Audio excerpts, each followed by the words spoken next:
Okay, so today I am on my way up to Fort William to do something that is not car related in the slightest, but I have been driving through the night, managed to do, I think, nearly 300 miles. I've still got, let's have a look, 3.5 hours to go, which is 187 miles. So it was 510 miles in total to get to where I need to go.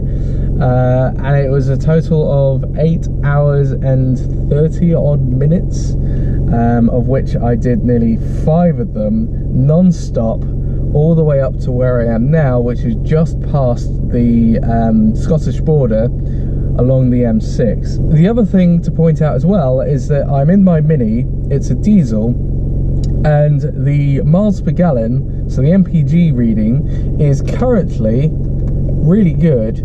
It's currently sitting at 65.6, and at one point it actually went up to 69, which made me very happy.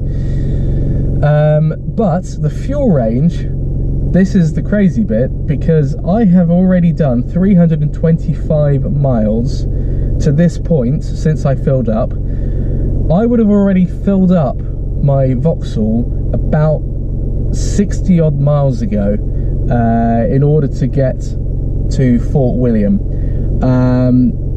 I've still got 297 miles on the gauge, so the fuel range is 297 miles until I'm empty, which means that I'm going to get just over 600 miles on a tank, which is pretty cool.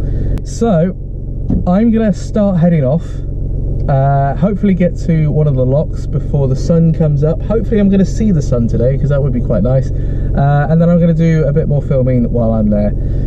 So ETA to get to where I need to is 8:22, but I don't need to be there until 10 o'clock, so that gives me about an hour and a half leeway to get some filming done. So let's head off.